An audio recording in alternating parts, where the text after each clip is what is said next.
暂且收手，难以突破。不道这禁制封印如此禁止。糟了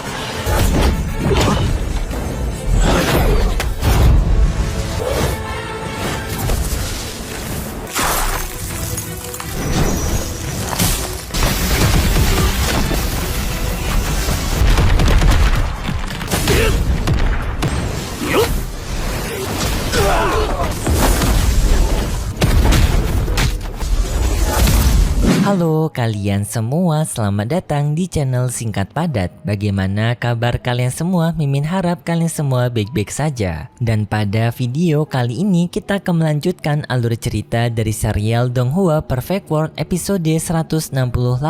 Dan sebelum kita masuk ke cerita terbaru, mari kita sedikit mengingat cerita sebelumnya, yang dimana pada cerita sebelumnya Shihao kemarin telah berpisah dengan ketiga saudaranya karena mereka bertiga yang berniat masing-masing untuk mencari harta karun kembali. Dengan kemarin Shihao yang pergi bersama dengan teman-temannya yaitu Lu Yi, Lan Yizhen dan juga Lu Dao. Serta adanya para keronco yang ikut kepada mereka, tetapi para keronco ini tidaklah memiliki peran penting, jadi bisa di skip aja. Tetapi pada pencarian harta karun mereka malah dimakan oleh seekor naga, membuat mereka terjebak di dalam perut dari naga tersebut. Untungnya di sana Shihao menemukan adanya sebuah harta yang bentuknya seperti tikar, tetapi harta tersebut dijaga oleh segel pondasi yang bentuknya seperti pedang. Shihao pun kemarin bertarung melawan pedang tersebut menggunakan kekuatan dari tubuh tulang tertingginya, yang sampai pada akhirnya mereka bisa keluar dari tubuh sang naga tersebut, dan itu merupakan inti cerita pada cerita sebelumnya.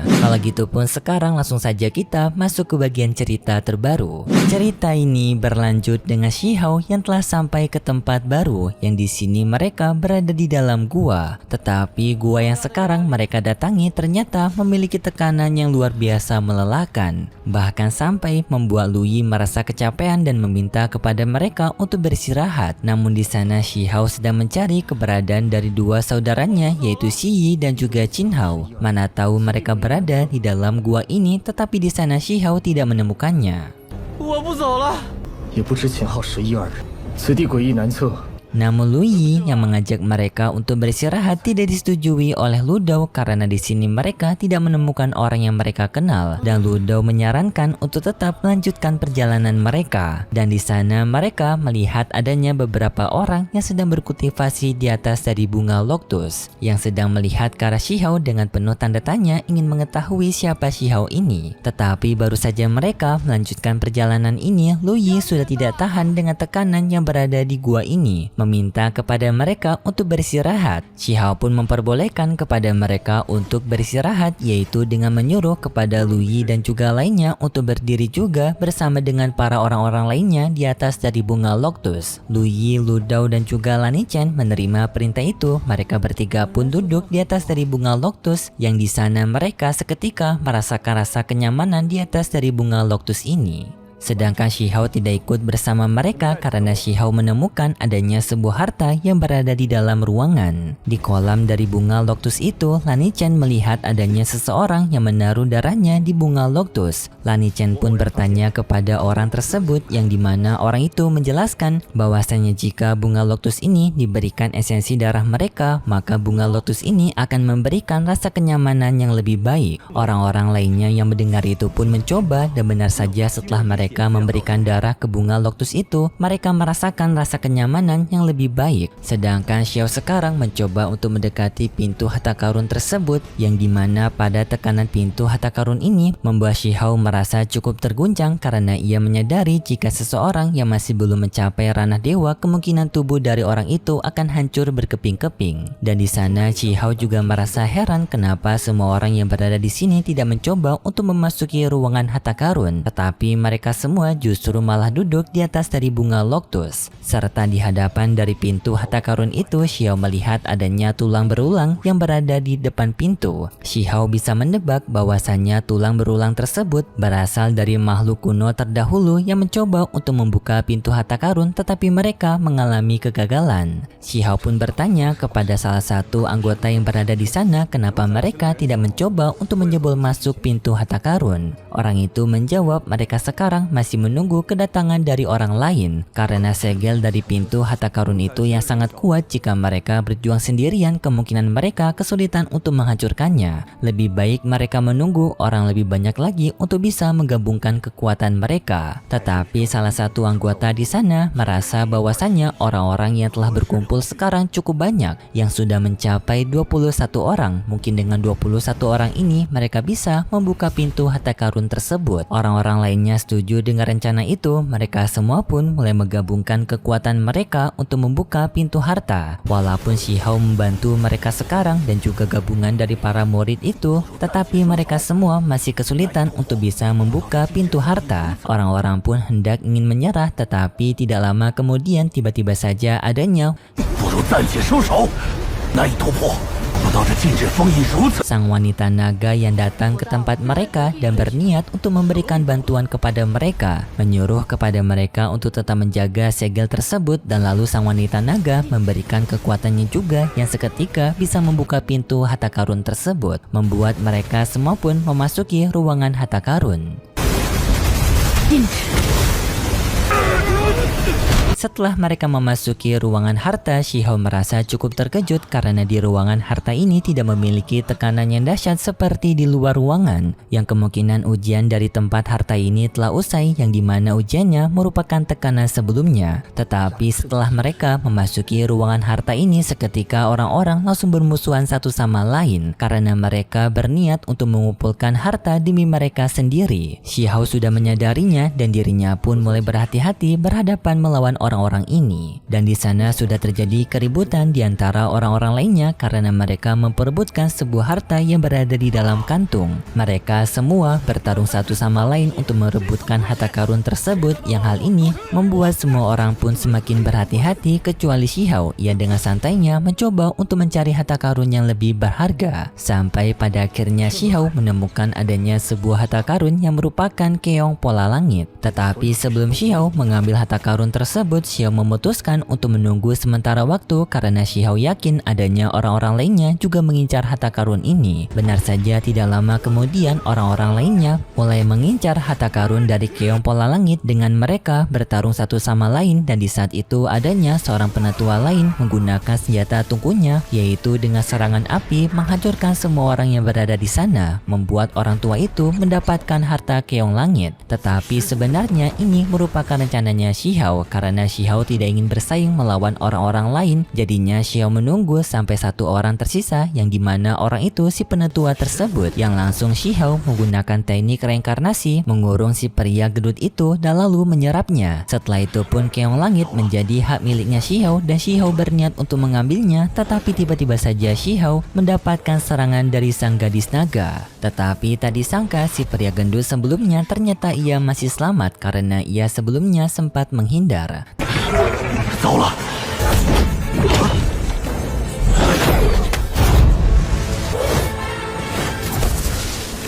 Tetapi sang pria gendut sekarang menyadari bahwasannya pertempuran antara dua orang ini, yaitu Shihao dan juga gadis naga, merupakan pertempuran yang sepertinya akan panas dan bukan saingan dirinya jika dirinya memaksa untuk memperebutkan harta dari keong langit tersebut. Lalu si pria gendut itu pun memutuskan untuk pergi dari sana. Sedangkan sang wanita naga menyarankan kepada Shihao untuk menyerahkan harta itu untuk dirinya jika Shihao tidak ingin dilukai oleh sang wanita naga. Namun Shihao tanpa menjawab langsung maju menyerang sang wanita naga itu menggunakan serangan tombaknya, dan juga sang wanita naga menyerang Shihao menggunakan serangan elemen esnya. Peraduan serangan di antara mereka berdua, yang dimana mereka berdua juga saling maju untuk mendekati keong langit, sampai pada akhirnya mereka berdua tepat berada di hadapan dari keong langit itu dan sebentar lagi bisa mendapatkannya.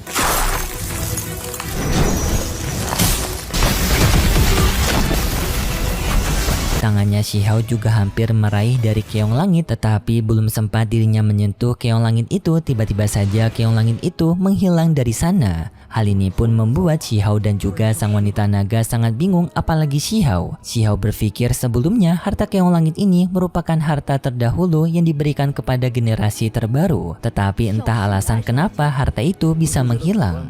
Xiao pun bertanya kepada sang wanita naga apakah sang wanita naga mengetahui hal ini. Sang wanita naga juga tidak mengetahui apapun, bahkan dirinya juga kebingungan kenapa harta dari keong langit tersebut bisa menghilang secara tiba-tiba. Namun di saat itu tiba-tiba saja orang-orang lainnya mengincar harta keong langit itu, dan di sini mereka berpikir bahwasanya harta dari keong langit telah didapatkan oleh sang wanita naga. Sang wanita naga merasa semakin kesal karena ia tidak mendapatkan harta dari keong langit, tetapi malah ada orang yang mencoba untuk memalaknya. Hal ini membuat sang wanita naga semakin bad mood dan ia pun langsung melampiaskannya kepada orang-orang tersebut dengan sang wanita naga menyerang mereka.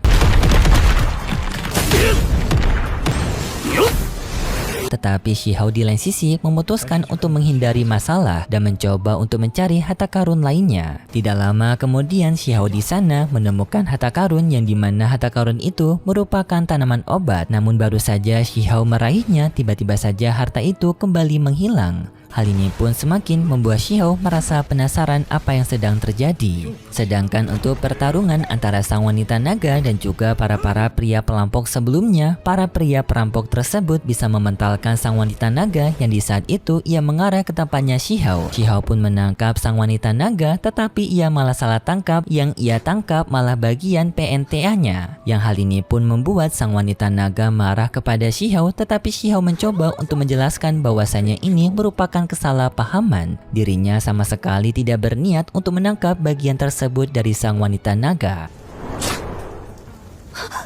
还不松手！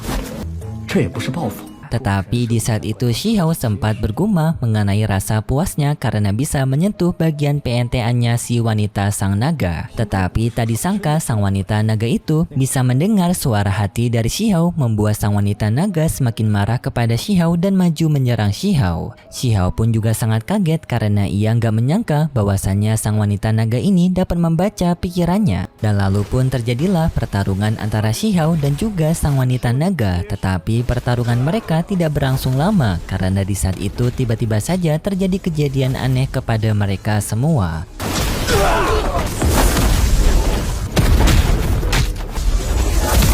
Karena semua orang yang berada di ruangan harta karun ini tiba-tiba saja mereka semua mengalami penyusutan, yaitu tubuh mereka semua menjadi kecil. Hal ini pun membuat Xiao jadi yakin bahwasannya ruangan harta ini bukanlah ruangan harta sebenarnya, melainkan jebakan. Karena di ruangan harta ini sendiri mereka sama sekali tidak bisa menemukan satupun harta yang bisa mereka bawa. Artinya tempat ini merupakan tempat yang sengaja dibuat untuk menjebak mereka semua. Tetapi masalahnya para tikus yang berada di ruangan harta itu, mereka tidak mengalami penyusutan yang membuat para tikus di ruangan itu terlihat lebih besar daripada mereka semua. Semua orang yang berada di sana pun dengan segera pergi mencoba kabur dari ruangan ini dengan memasuki pintu keluar tadi. Tetapi mereka juga harus berhadapan melawan para tikus termasuk Xiao. Namun di sini Xiao memanfaatkan tikus di sana sebagai tunggangan dan juga Xiao menyelamatkan sang wanita naga. Sang wanita naga merasa jijik dengan para binatang tikus ini, tetapi Xiao menjawab bahwasanya mereka harus berterima kasih karena benda menjijikan ini telah membawa mereka kabur. Tetapi di saat mereka yang menuju ke tempat pintu keluar, tiba-tiba saja Shiba Tian mengatakan kepada mereka bahwasanya tempat berada di gerbang pintu keluar itu terdapat energi fluktuasi yang sangat aneh. Benar saja, tidak lama kemudian simbol-simbol muncul dari dinding gua tersebut, yang dimana simbol-simbol itu merupakan simbol-simbol penyerang yang menyerang orang berniat kabur dari tempat ini. Orang yang terkena serangan itu, maka orang itu akan kehilangan nyawanya dan esensi darah dari tubuh orang itu akan diserap oleh gerbang dimensi. Xiao pun bersama dengan sang wanita naga dengan segera bergerak untuk menghindari dan juga menangkis serangan-serangan yang mengarah kepada mereka.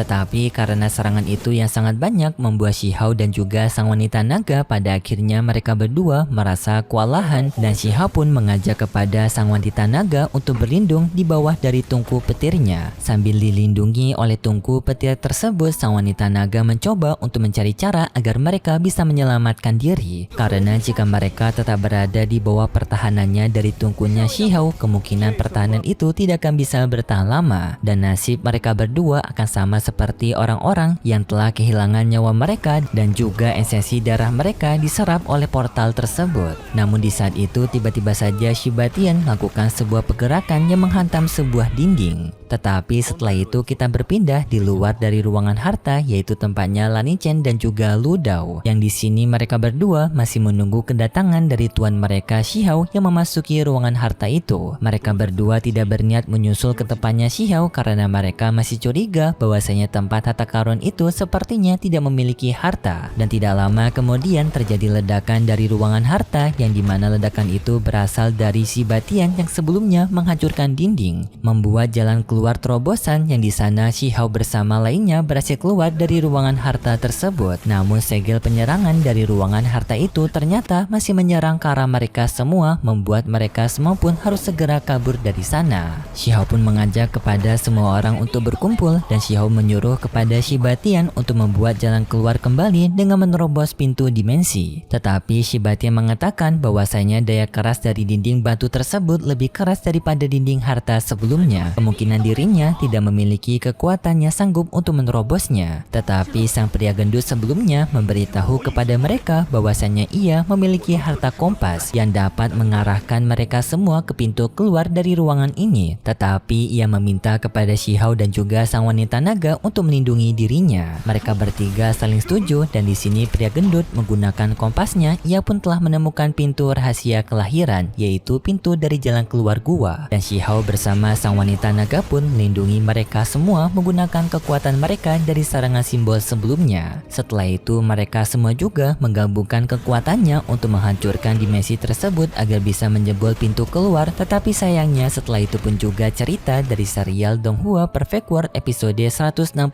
bersambung, yang intinya pada cerita kelanjutannya Xiao bersama lainnya akan selamat dari serangan simbol tersebut. Dan pada episode selanjutnya kita diperlihatkan nantinya Xiao akan bertemu kembali dengan para saudaranya, yaitu Qin Hao dan juga Xi Yi. Namun tidak hanya itu, pada preview terakhir kita diperlihatkan adanya seorang pria yang bermain seruling. Dan hanya itu saja preview yang diperlihatkan untuk episode selanjutnya. Kalau gitu pun terima kasih buat kalian semua yang sudah menonton video ini sampai akhir. Jika kalian suka dengan video kali ini, bisa beri like serta subscribe, dan sampai jumpa di video selanjutnya. See ya! 不如暂且收手，难以突破。